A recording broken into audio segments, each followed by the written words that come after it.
I couldn't remember.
Hello everyone and welcome to our web conference. I'm Jennifer Cunningham, class of 92. I work with the Office of Alumni Affairs.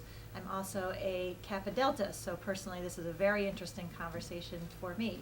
I'm here with Travis Apgar, Corinna Romantic, and Bob Forness, and we're going to take you through a 20-minute PowerPoint to talk about the changes to the Greek pledging system, and then we're going to open up the rest of the time for your questions. We have about 400 of you that have registered for this conference, so if we don't get to everybody's question, we are going to be sending out a survey afterwards, and you can ask your question through that survey, and we'll make sure that we respond. To ask a question, you can write into the chat boxes that are right beside our faces here in Facebook or live stream, and I will actually read those to the panelists. You can also, if you're not comfortable with that, email me directly at jennifer.cunningham@cornell.edu. Well, let's get going. Travis has a few words, and then we'll get right into the PowerPoint.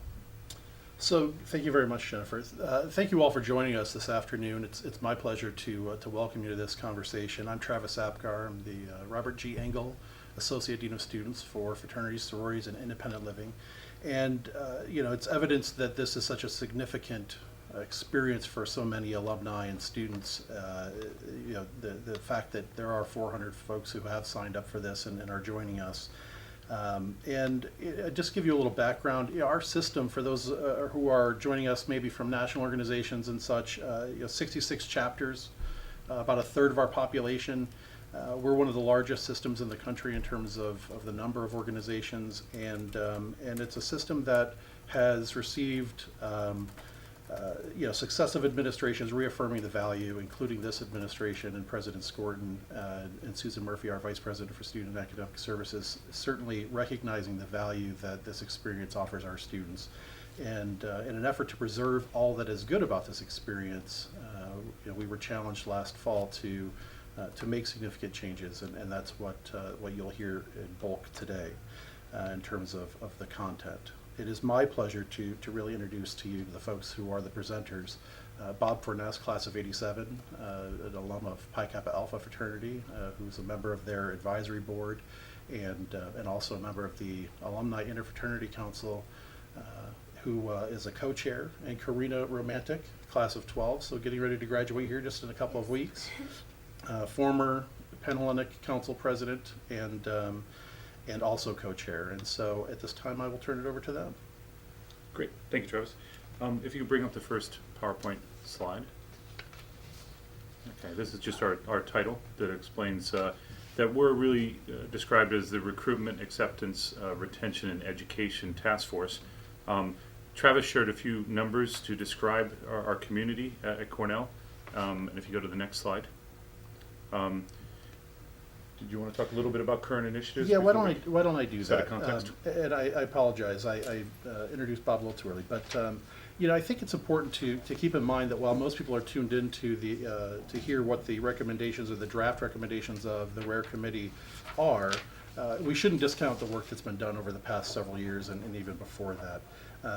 Since 2008, the student leadership, the alumni leadership, and the university have really put in a great deal of work around this issue in terms of hazing, alcohol abuse, academic performance, as well as diversity. Starting with a call to action movement that several meetings, both at the council and student level as well as community levels. And in terms of that work, there was a plan actually put in place for implementation of several changes that would have taken us through 3 years worth of that implementation, which then of course was catapulted after the tragic loss of a student last spring that is allegedly hazing related, and certainly reminded us of how important that work is to be. And so starting this past fall, we saw the amendment to the recognition policy, which spoke directly to issues around hazing and alcohol abuse, and the new member process in support of the work of alumni and students, the university's stance on those issues. We implemented a 4-quarter system which redefined how new students to the university would engage in Greek life, in a manner that would be free of alcohol and would hopefully provide chapters the opportunity to really present themselves in the best of lights.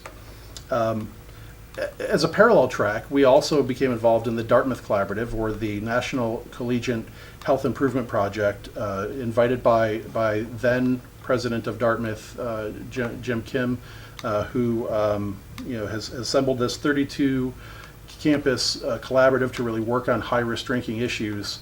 And along with that, we had the challenge from President Skorton for not only Cornell's Greek community, but for the national Greek community to end pledging as we know it and improve that process to be free of abuse, degrading kinds of experiences, or any kind of hazing activities.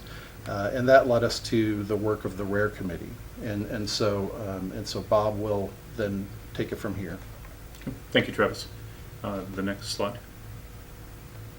The R.A.R.E task force, which stands for Recruitment, Acceptance, Retention, and Education, our primary focus is on hazing prevention.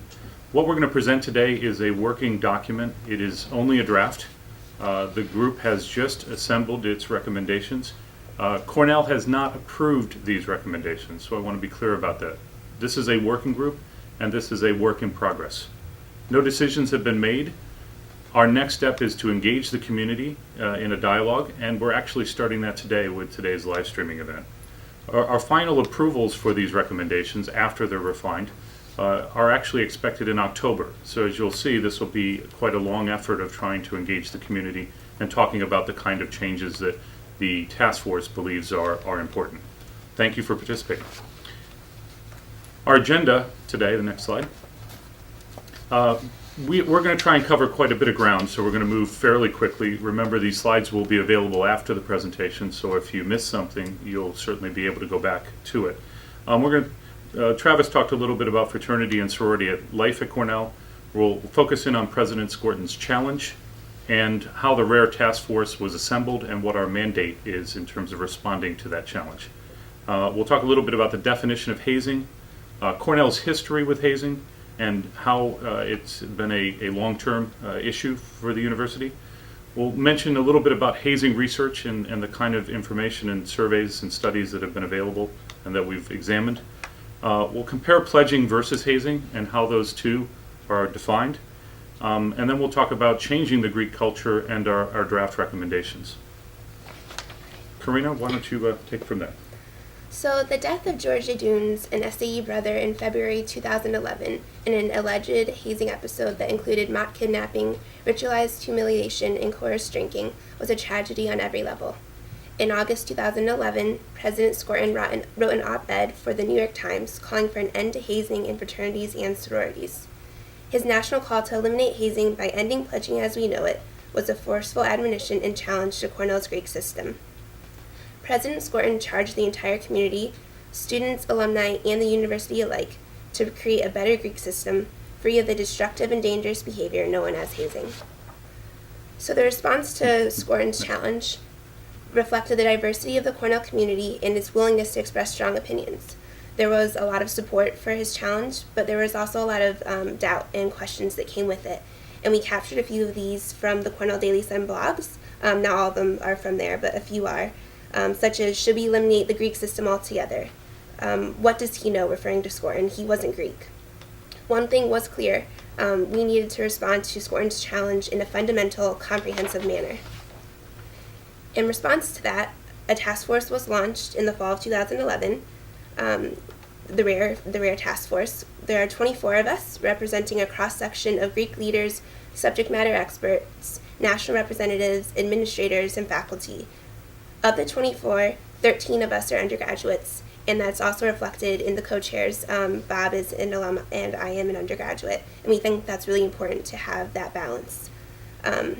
This number of undergraduates reflected the critical importance of active Greek members to the process, and in fact, the first audience Skorton met with to lay down the charge were Greek leaders assembled at a conference at the end of August 2011, and the task force was chartered for a 2-year period. Great. Back to Bob. Thank you, Corinna. I want to just describe the group as it got together had to examine what it intended to accomplish. R.A.R.E. in examining the challenge of ending pledging as we know it, we wanted to understand our subject. Hazing behavior begins before college, continues during college, and is observed even during graduate and professional life. While we agreed pledging as we know it often involved hazing, we wanted to address hazing more broadly. In our view, Greek membership can be viewed as a process, starting with recruitment and leading to acceptance. Rather than stop there, the Greek experience continues with activities that should encourage retention and education. To address hazing, we needed to address the entire process, not just pledging. This was how R.A.R.E. found its name. We also defined our mandate clearly, to develop alternatives for membership without hazing, and to enable chapters to create their own unique, safe, and effective new member processes. Let's start out with the rules and the law around hazing. If we look at hazing, hazing is defined, and there are guidelines in terms of what hazing is and how it should be treated. It's defined by the Cornell Campus Code of Conduct. It's defined in New York state law, and President Skorton also provided us with a definition of hazing in his op-ed. Specifically, hazing is any act that, as a condition for group membership, humiliates, intimidates, abuses, or endangers any person, regardless of the person's consent to participate. So while there may be gray areas in what constitutes hazing, there certainly are clear descriptions that were communicated to us and available to us as the task force undertook its work. On this next slide, I'd like to start off with just asking a question. When were these statements on hazing made? Our thanks to R.A.R.E., dubbed the Apostle of Cornell history. R.A.R.E. assembled a historical perspective on hazing and pledging at Cornell over time as a contribution to our work. We'll draw on his work to create a historical perspective on hazing at Cornell. So when do we think these statements on hazing were made? In the first quote, a president of the Undergraduate Intra-Fraternity Council argues hazing is contrary to the ideals of fraternities. Second, a Cornell president makes Cornell's stance on hazing very clear. Third, in an annual address, another Cornell president describes the harsh penalties awaiting someone who hazes at Cornell, essentially expulsion from college life. Finally, in a Cornell Daily Sun editorial, we were warned that hazing can kill. Next slide. In 1874, President Andrew Dixon White stated in the Cornell era, "We have strict rules against hazing." As you read this slide, you really get a sense of just how long Cornell has struggled with hazing. It must be said that not all of the hazing at Cornell occurred within the Greek system. For example, interclass rivalries were a common cause of hazing in the past century. But what is clear is that hazing has plagued fraternities and sororities at Cornell since the founding of the university, and Cornell is not alone in this experience. R.A.R.E. reviewed a significant number of studies, surveys, books, articles, and other research on hazing, pledging, Greek life, culture change, and other relevant subjects. What available research tells us is that hazing begins early in life, well before college. More than half of participants in Greek life experience hazing. Almost all hazing goes unreported. About 3/4 of Greeks experience at least one event of hazing during their time as a Greek. Many do believe that it creates bonds and is an important rite of passage. And 80% of all hazing deaths involve alcohol. What available research does not tell us is a few key questions. Is hazing getting worse? Are hazing prevention strategies that have been tried in the past effective? And is this generation somehow different in hazing behavior? Next slide. So why do people haze? Rather than read this slide in detail, let's just headline what it tells us. Hazing is driven by many factors, including culture, traditions, individual traits, group behavior, and power dynamics between individuals. Hazing is complex, making it very difficult to address.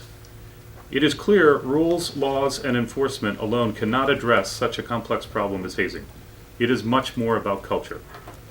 Hazing escalates during certain behaviors, for example, drinking large amounts of alcohol to join or maintain membership. Individuals who haze and are hazed may be more affected due to their own identity, beliefs, past experiences, or trauma. Students often recognize certain physical acts as hazing, but less so non-physical activities. Next slide. So why is it important to look at the entire process, and why also focus on the pledge period? The group came to the conclusion that in order to address this issue, elements of the overall fraternity sorority experience must be addressed. The hierarchy created by the pledge period, even in the absence of hazing, is not consistent with the values and missions of fraternal organizations or the Cornell community. While the pledge model worked at one time, the students of today and tomorrow expect a different experience. By valuing and rewarding hazing, we risk becoming obsolete or undesirable. For example, only 10% of individuals coming to Cornell are initially interested in fraternities and sororities.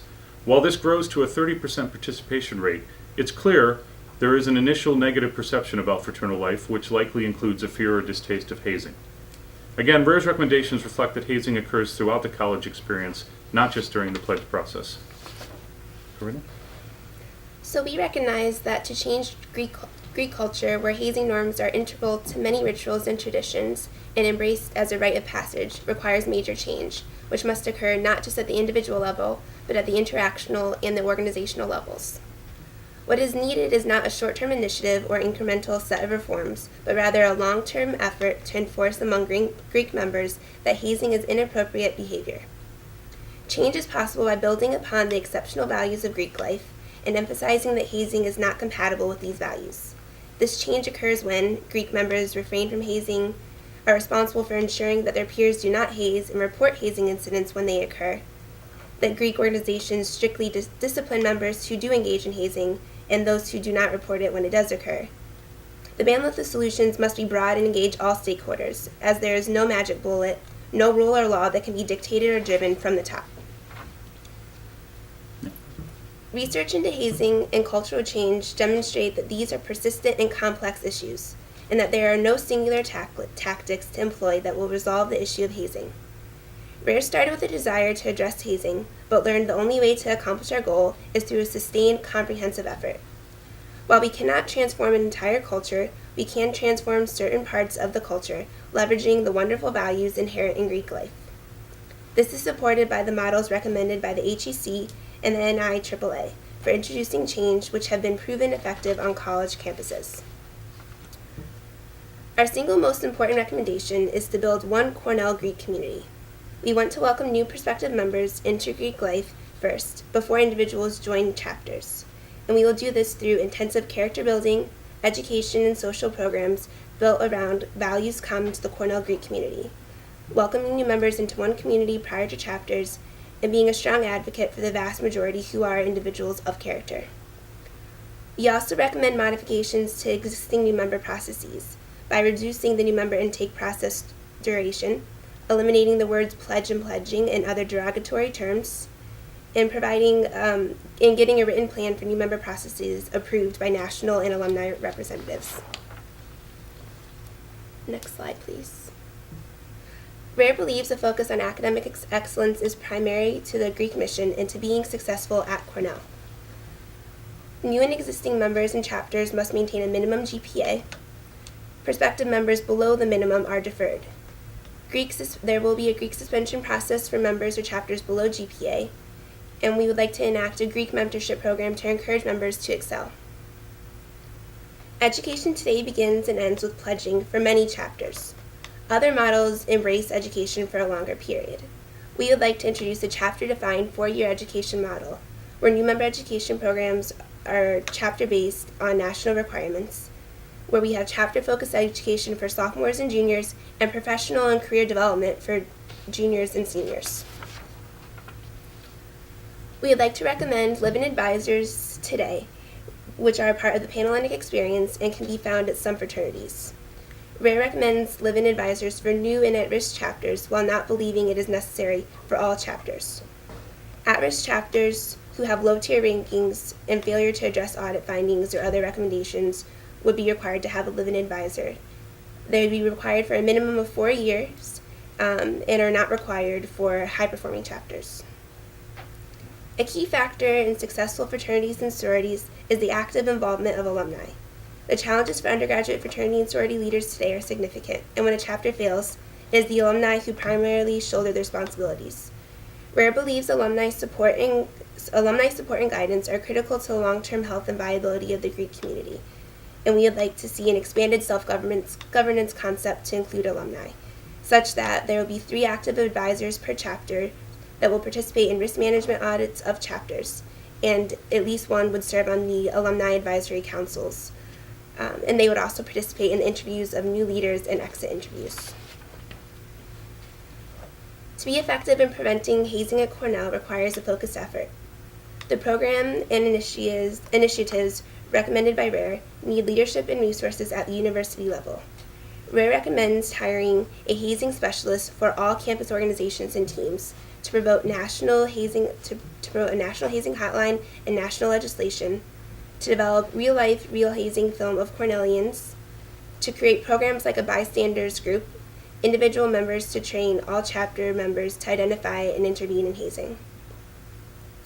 Before chapters fall into decline or demonstrate serious hazing behaviors, R.A.R.E recommends the formation of a risk management council.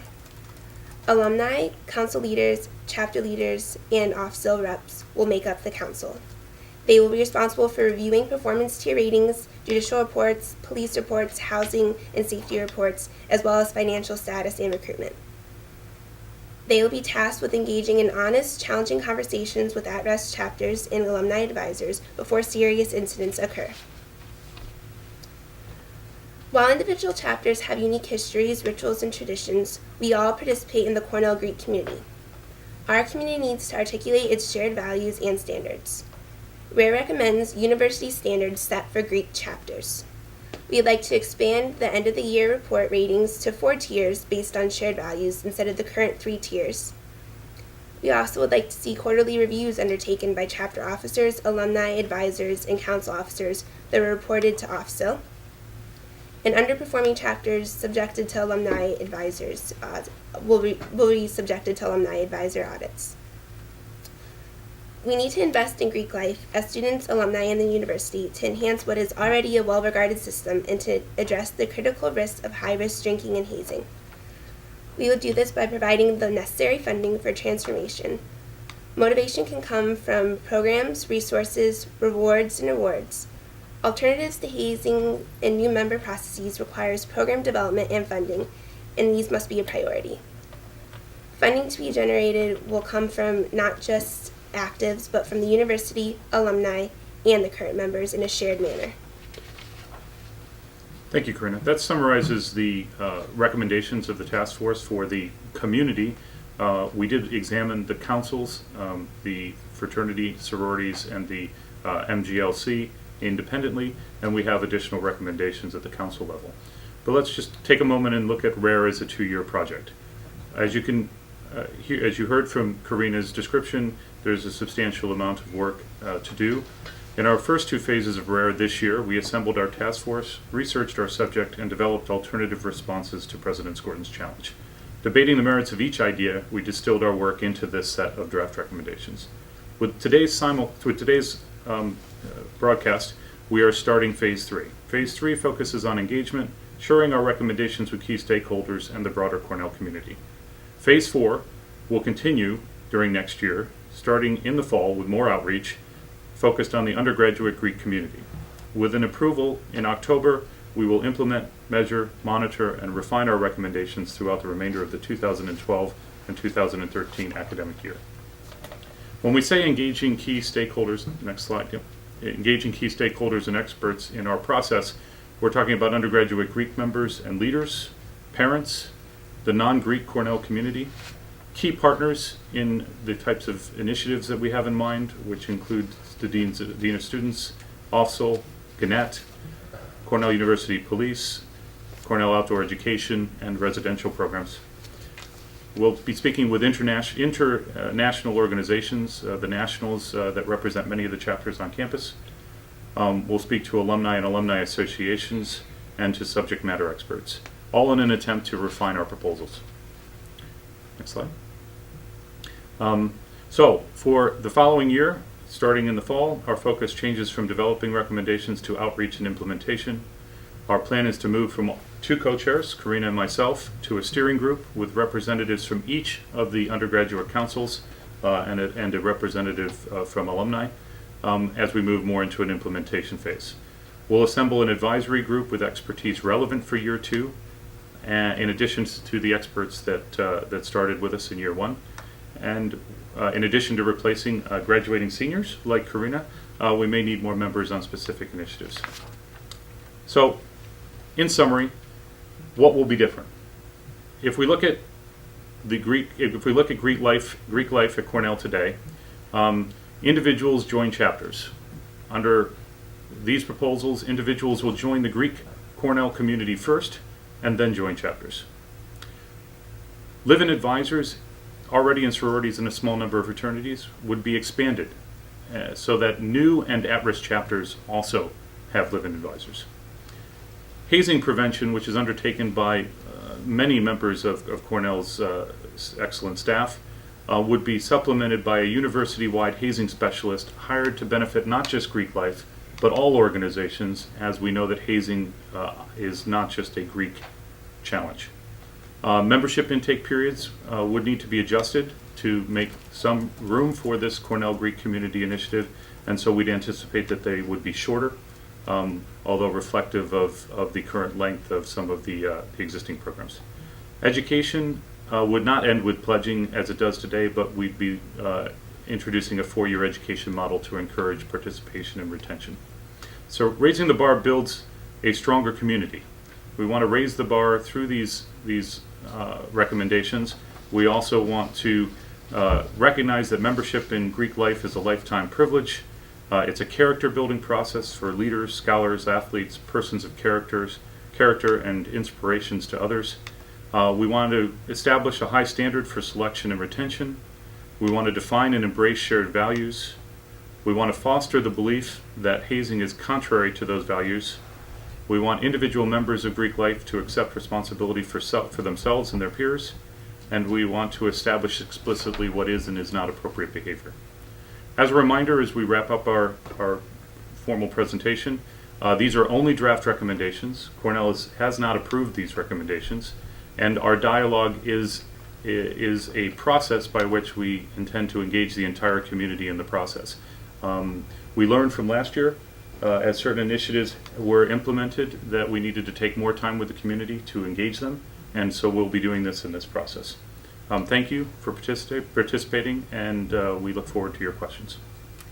Okay, well, we have a lot of questions coming in on the Facebook and live stream, and I got a couple emails. Tom Hudson has a question, and some others are chatting about that on the live stream as well, about the ideal live-in advisor.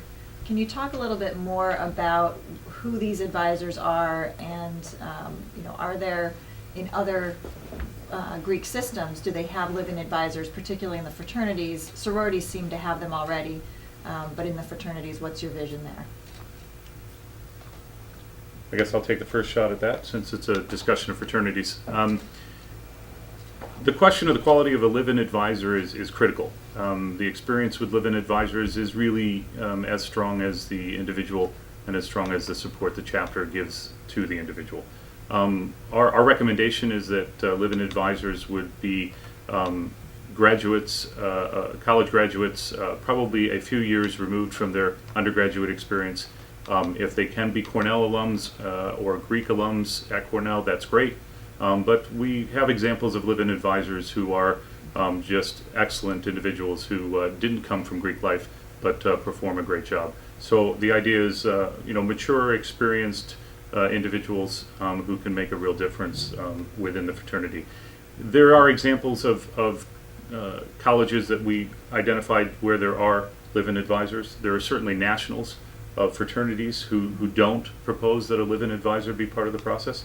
I think the focus needs to be on, if you're a new chapter, like we hope Pi Kappa Alpha will be again at some point in the future, or you're an at-risk chapter, that's where we're proposing a live-in advisor can make a difference, as opposed to recommending it for the entire community. So another question here is, how do you define at-risk?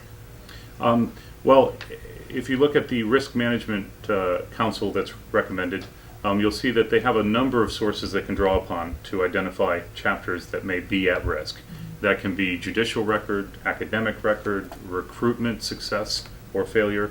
It can be It can be financial status. It can be a number of different reports that can be drawn together to draw a picture of the health of an individual chapter. And that group will be charged with defining what at-risk means. Okay. Yeah, it's because GPA was mentioned, Mhm. but there wasn't other specific. Yeah, I think if you look at the Risk Management Council slide, you'll see the sources, some of the sources that would be drawn upon. Okay, great. We have another question about the members of the task force. How many of those 24 members are Greek? All but one? I think, Say yeah. most of them. Yeah, I think all but one. Mhm. Okay, great. Another question about what does the research say about the appropriate time frame for a membership intake period? It sounds like you want to shorten that period. What's the thinking behind that?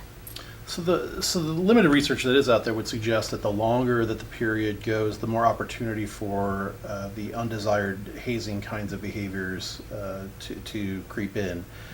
So suggesting a shorter period, anywhere from 4 to less weeks, is what we see in the literature.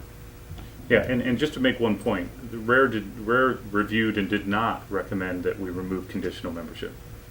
We view conditional membership as very important if a chapter is making a lifetime commitment to a member and a member is making a lifetime commitment to a chapter.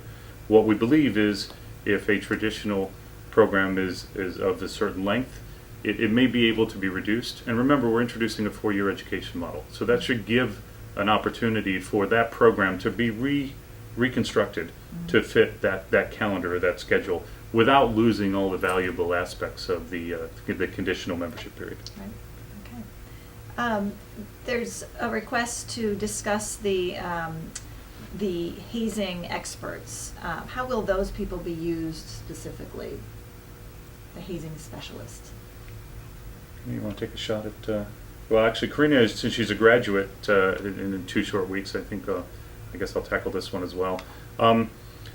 In phase 1 and 2, we actually looked at a lot of research from subject matter experts, especially hazing specialists. And so we've already taken in a view as to what that kind of individual could offer. Hiring a hazing specialist for the university reflects the fact that hazing is a common problem across almost all student organizations. And we, as Greeks, would love to set the example in the future for what is appropriate behavior for those other organizations, but we recognize we shouldn't have a resource that's just purely Greek. Mm-hmm. So we'd want that individual to help develop programs. Mm-hmm. We'd want that individual to help set standards. We'd want that individual to work closely with the actual undergraduates so that they can refine those proposals over time and possibly adopt the methodology used by the Dartmouth Collaborative in acting and putting in proposals and studying and refining them and moving through these recommendations, making them work, or if they don't work, changing to other recommendations, adding other programs in the future. Okay. Can you also clarify the statement, you join the Greek community first and then you join a chapter? So our idea with that is to come up with some kind of process where they would have programming in the fall that you would have to go through to be a member of the Greek community before then going through a specific chapter intake process. So it would be different for the different councils depending on like their intake period and when that starts and begins, but our hope is that it could be everyone who's interested in joining Greek life would go through this together in the fall before they then go through recruitment in the spring through programming initiatives to show them what Greek life is about as a whole before they find out what it would be like to be Greek in a specific chapter. Okay. Okay. So there's some more questions about that programming and exactly what that means. Tim O'Connor asked, if you assume pledging is a form of team building both as a class and with the house, what specific programs would replace that important purpose, that bonding that takes place? Yeah, I don't. There's no intent to replace the bonding process, which is very important within an individual chapter and between a member and a chapter. What we learned is that there are chapters who conduct their new member intake process very well, and there are others who struggle. and certainly others who have undesirable activities as part of their new member process. The idea of the One Cornell Greek community process is to create, based on shared values, programs that that will enhance and attract more members to the Greek system and create a positive image of the Greek system before individuals start down the path of joining individual chapters. So that's the intent. It's not meant to replace the programming of an individual chapter. So, can you, are there any chapters, you mentioned that some have very strong ones. Peter Mask is asking, what kinds of things are they? What are you considering positive intake programs, examples of those? I think that we're looking at programs that hit some of our core values of scholarship, leadership, service responsibility, and some programs that we see, like first responsibility, bystander intervention training, through like Consent Ed or SHAG, other resources that are already on campus. So just programs that are hitting those, some of our core values, maybe resume workshops, those kind of things. Bob M. has a question. The chance of a Cornell student dying is far higher due to suicide or health reasons. Did I miss the task force ideas to change the culture of Cornell to fix that bigger problem? There are a number of initiatives that are in place already, and also things that are being implemented over the next few years, including and far beyond just what's happening with the bridges. The amount of staff allotted to the counseling center and Gannett Health, student health services, has been increased to accommodate the needs of our students to a higher degree.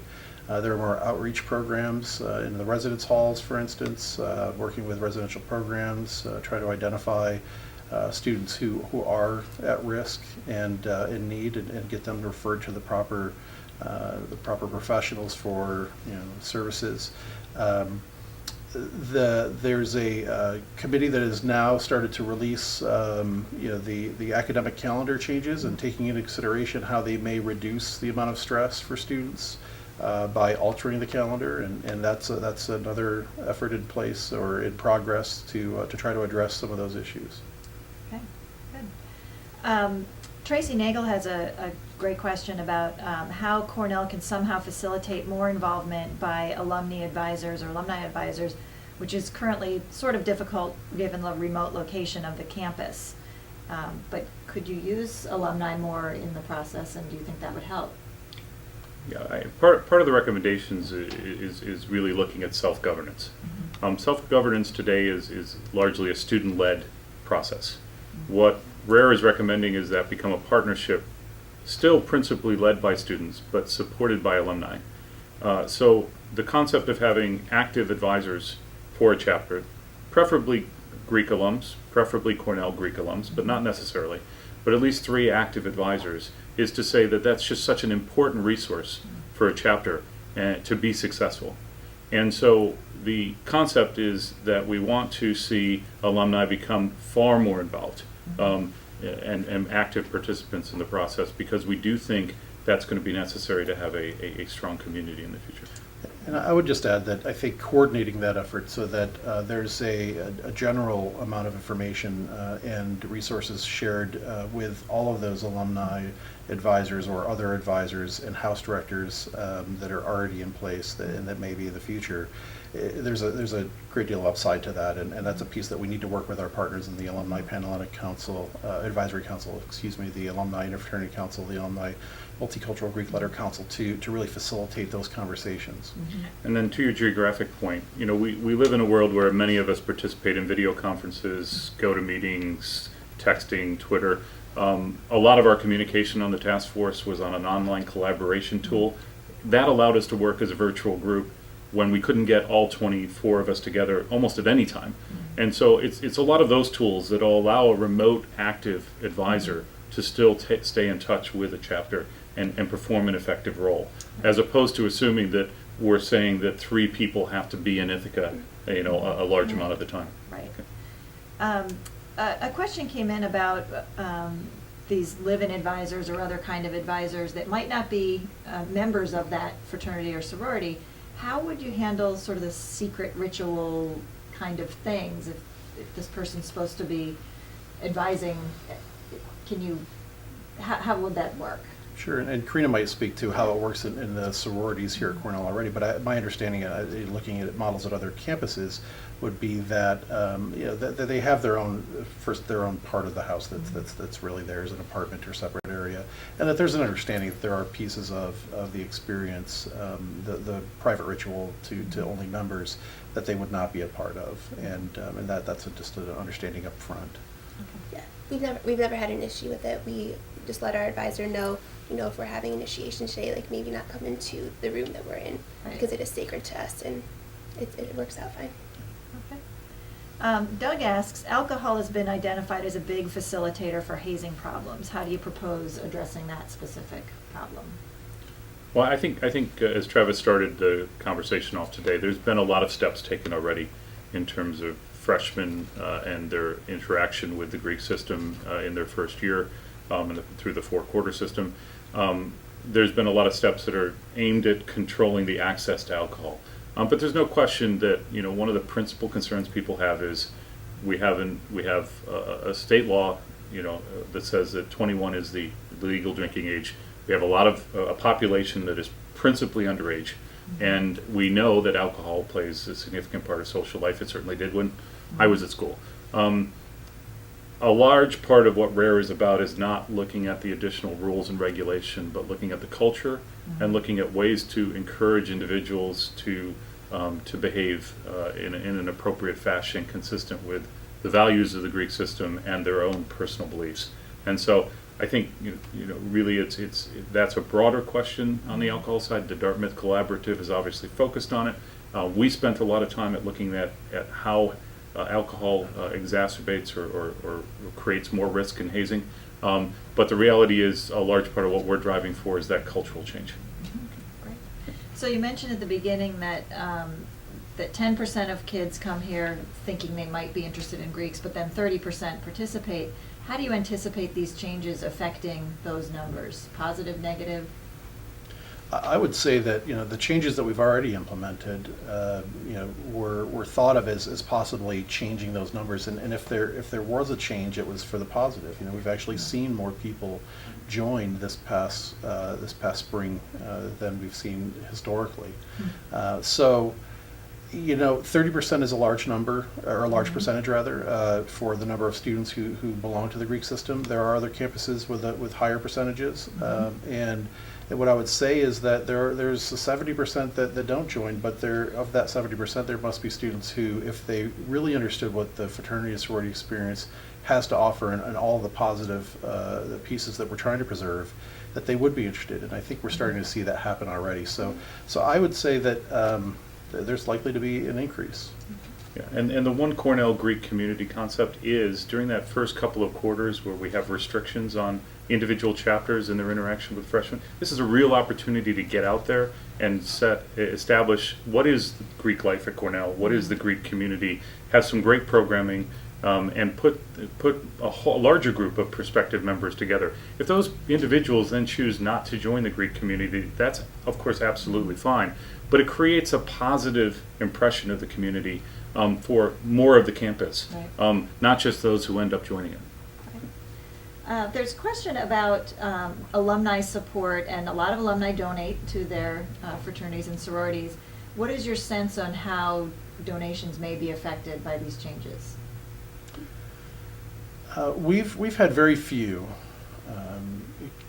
contacts from alumni who've said that they're opposed to any kind of change. In fact, my experience in the several years that I've been here, we've had more alumni reach out to us who haven't necessarily been in touch with their organization, with their chapter, or with the university, interested in Greek life anyway, who are Greek alumni, really supporting these changes. And I think that again, we may see that there is this population that maybe has been silent, but now that we're moving in a direction that they can truly support, hopefully we'll see an increase.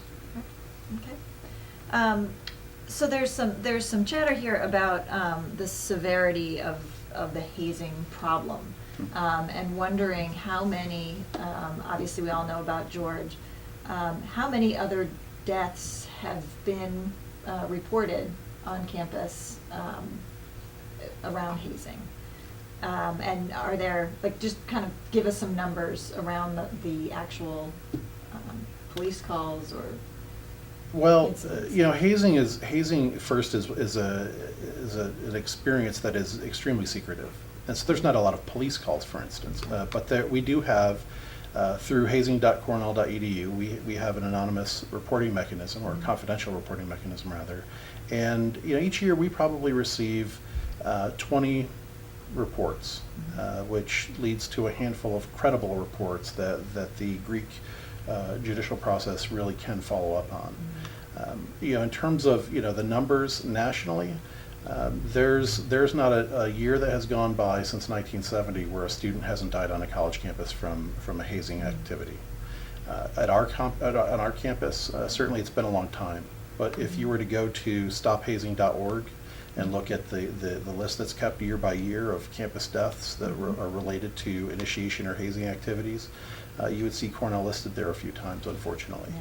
Yeah. And so, the other thing to keep in mind is that there are upwards of 1,700 students who are injured or die as a result of some sort of alcohol-related incident, and 80% of all hazing deaths are alcohol-related. This is more than just we had one student, Right. and frankly, one's enough. Gotcha. And just remember that national research says that the vast majority, over 90% of hazing incidents are not reported. So when you take into account the numbers that are reported, remember that it's a tip of the iceberg type problem. Right. So to what extent does R.A.R.E. expect to achieve its mission of eliminating hazing? Do you expect to completely eliminate it with these changes? Corinna, you want to take it first? I think that that's the goal, and that's what we want to do, and it will take time.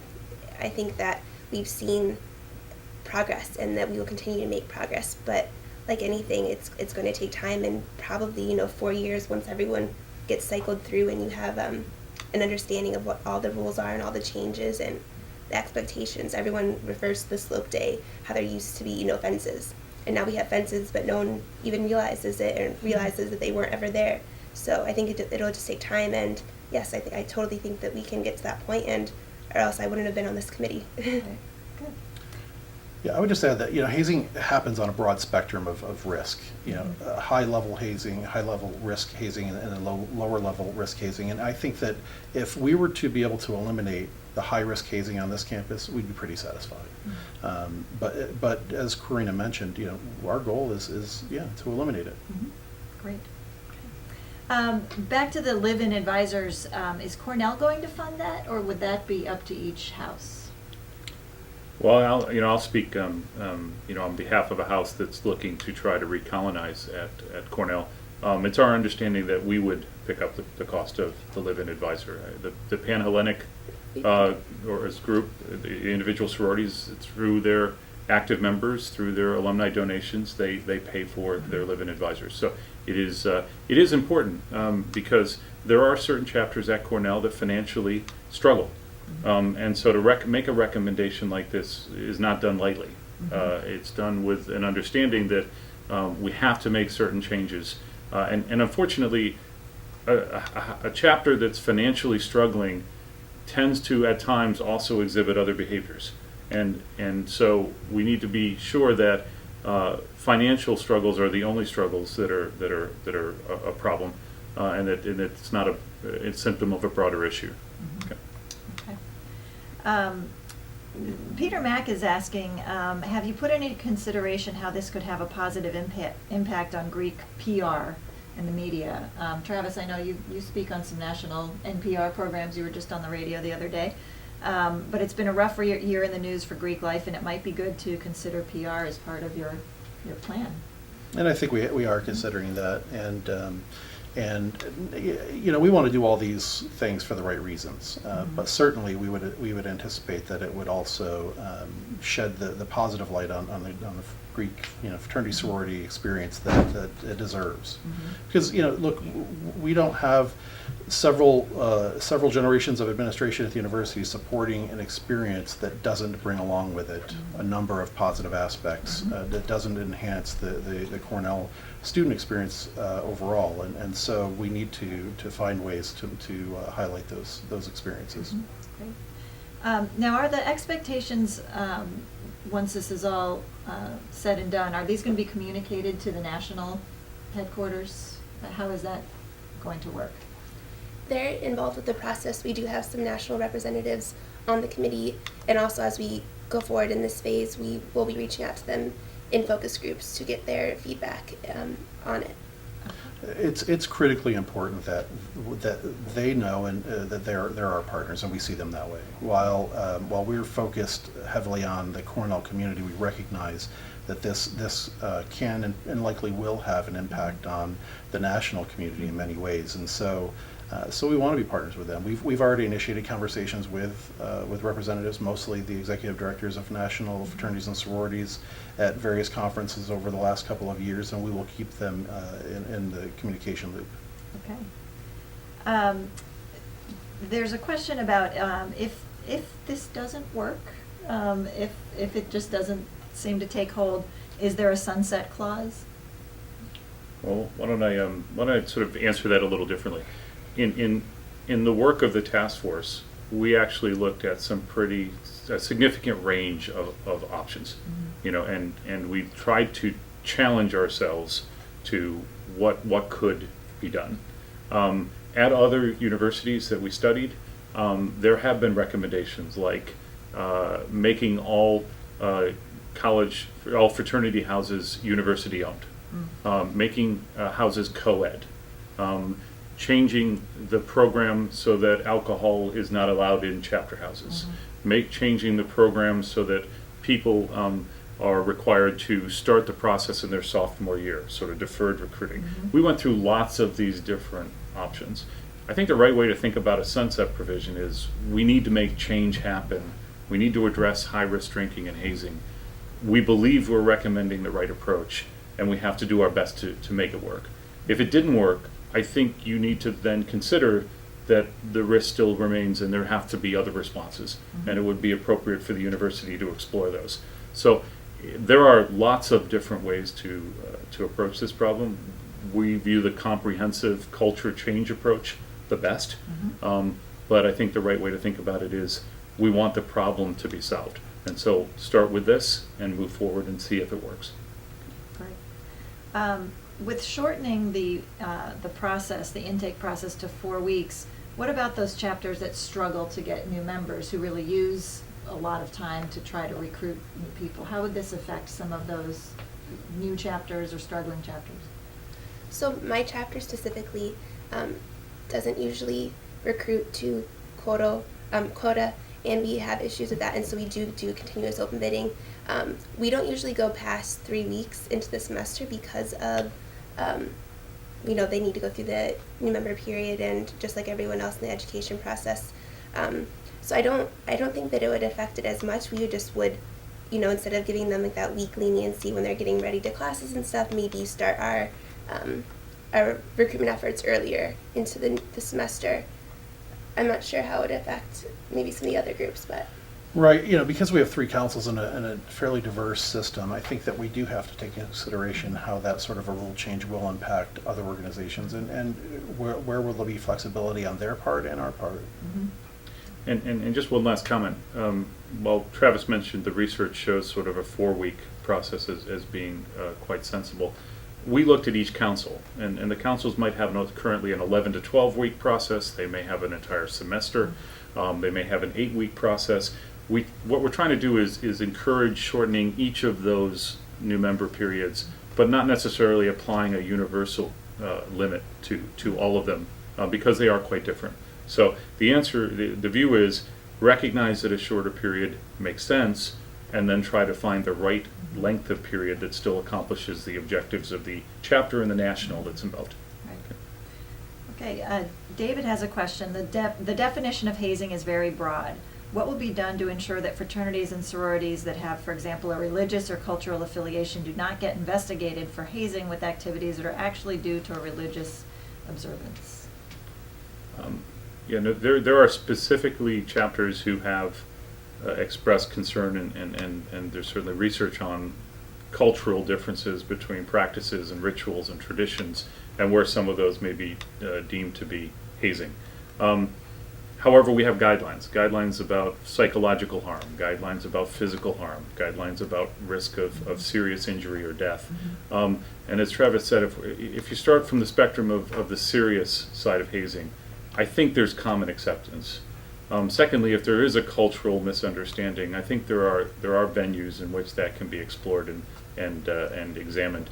And I think the Judicial Board especially is very good at examining the factors that go into a hazing report and making sure that the result, that part of self-governance at Cornell is very remarkable. And the people involved work very hard with Travis and his team and others to make the judicial process fair. I think that's well managed today and in our findings. So what prevention methods and penalties are proposed for those engaged in using, in abusing alcohol, thinking that this would both include prevention methods and penalties to individuals and groups such as fraternities and sororities? So what are the penalties for people that would violate some of these things? And do you think that the threat, I guess, of saying this is what will happen to you, do you think that works? So what I would say is that the three councils actually have some standardized responses to hazing now based on the level of risk for hazing kinds of activities. And while I think that those sorts of deterrent mechanisms are critical and necessary, they certainly are not sufficient in making sure that the behavior does not continue to occur. So, I'll ask Bob and Corinna if they wanted to comment on this task force thoughts on what else needs to be in place, because we know that a great deal more, and Bob was speaking to the fact that this is a very comprehensive approach, which we know is an accepted model in higher education for the most effective way in addressing any of these kinds of cultural-based changes. But what else was thought about by the group in terms of enforcement and reaction? We have thought about it some, and we're getting to that now as we're thinking about implementation. It will differ somewhat by council because we know for different councils, threats don't always work. From my experience from Panhellenic, if you say this is the rule and you will get sent to review board or you will get sent to J board or something, it works. But that's not always the same for maybe a different council where they, just try to hide it instead. So we've got 2 minutes left, and we have lots and lots of questions that have come in. We are taking notes of your questions, and I will get those to the panelists, and we will provide answers to all the questions and comments that were asked. And you will have a chance on the survey, too, to ask any that you didn't get to type in. I want to leave you with the last question is about what's next. Now, who actually takes these recommendations? Is it President Skorton? Is it Susan Murphy? Is it Travis? Who gets to say, yes, we're going to move forward with this? Yeah, it's a great question. As a task force, we were kind of independent in how we formed our recommendations, but we do have kind of a reporting process. And on Sunday, we go to the Fraternity Sorority Affairs Council and share these recommendations with them. And they've allotted a significant amount of time. And those are alumni. Those are alumni. They've allotted a significant amount of time to help us vet some of the discussion. Obviously, we have those focus groups of all the key stakeholders. Near the end of May, we'll be going to the trustee committee on student life, and they will again be reviewing the recommendations. I believe that process, I think we all believe that's going to be a lot of give and take. And so that'll bring us into the fall, and there'll be another round of meetings with those groups, and no doubt meetings with President Skorton, with Susan Murphy, with Kent Hubble, with Travis and his team. And so you're going to see a number of different groups weigh in, before we believe that the recommendations have been accepted, and we're targeting October for that. Okay. Yeah, and so the direct path would be through Susan Murphy, our Vice President for Student and Academic Services. But certainly all of the individuals and groups that Bob discussed are important part of the process. Okay. What about the alumni? We had up to, I think, 214 people actually here, and we're going to take their comments and give them to you. Will there be another opportunity for general alumni to comment? Yeah, absolutely. We're gonna run focus groups with select groups of alumni. For example, the Alumni Interfraternity Council, the Alumni MGLC, the Alumni Panhandle Council. In addition to that, we'll take a look at the questions and the answers. But I see us doing something similar to this live streaming event again early in the fall. Okay. And just try to keep reaching out to people, because we know in a comprehensive effort there are a significant number of recommendations, and we need to be open to hearing the positives and the negatives for how effective those will be, and also try to avoid the unintended consequences that come from any change, and see if we can anticipate those. Okay, great. Well, it is 1:01. Thank you so much for doing this. I'm sure the alumni watching are grateful that you are sharing this so early in the process. I know that I am. And we'll schedule another one in the fall. Great. Just before we go, I just wanted to, on behalf of the university, just thank Bob and Corinna and all the members of this R.A.R.E task force who have spent long hours and many difficult conversations over the last several months. And so thanks so much for your investment and the anticipated ongoing investment. So thank you. Thank you. And thank you to everybody on the call. We'll be in touch very soon.